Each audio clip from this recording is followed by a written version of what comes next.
ಮುಂದಿನ ರಾಶಿ ಮೀನರಾಶಿ.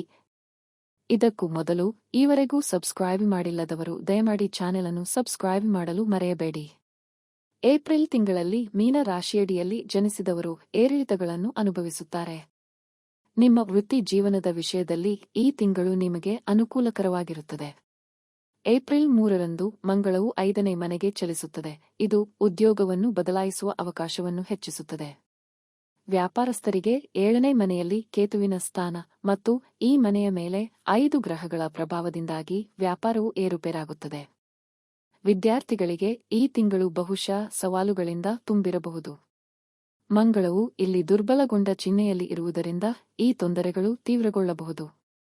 ಗಮನದ ಕೊರತೆಯಿಂದಾಗಿ ನಿಮ್ಮ ಅಧ್ಯಯನದಲ್ಲಿ ಮತ್ತಷ್ಟು ಅಡಚಣೆಗಳು ಉಂಟಾಗಬಹುದು. ಈ ತಿಂಗಳು ಕೌಟುಂಬಿಕ ಜೀವನದಲ್ಲಿ ಏರಿಳಿತಗಳನ್ನು ತರುವ ನಿರೀಕ್ಷೆಯಿದೆ. ಮಂಗಳವು ತಿಂಗಳ ಮೊದಲ 2 ದಿನಗಳಲ್ಲಿ 4ನೇ ಮನೆಯಲ್ಲಿರುತ್ತಾನೆ.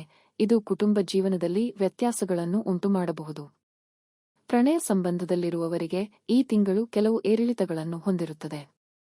ವಿವಾಹಿತರಿಗೆ ಮಂಗಳವು ನಿಮ್ಮ 5ನೇ ಮನೆಗೆ ಪ್ರವೇಶಿಸುತ್ತದೆ. ಇದು ನಿಮ್ಮ ಮತ್ತು ಸಂಗಾತಿಯ ನಡುವೆ ಆಗಾಗ್ಗೆ ಅಹಂಕಾರದ ಘರ್ಷಣೆಗೆ ಕಾರಣವಾಗಬಹುದು. ನಿಮ್ಮ ಆರ್ಥಿಕ ಸ್ಥಿತಿಯನ್ನು ಪರಿಗಣಿಸಿದರೆ ಈ ತಿಂಗಳು ನಿಮಗೆ ಉತ್ತಮವಾಗಿರಬಹುದು. ಈ ತಿಂಗಳಲ್ಲಿ ಆರೋಗ್ಯದಲ್ಲಿ ಗಮನಾರ್ಹ ಬದಲಾವಣೆಗಳಾಗಬಹುದು. ಜ್ವರ, ಕೀಲು ನೋವು, ದೇಹ ನೋವು, ತಲೆನೋವು ಮುಂತಾದ ಸಮಸ್ಯೆಗಳು ಕಾಡಬಹುದು. ಪರಿಹಾರ ಕ್ರಮಗಳು.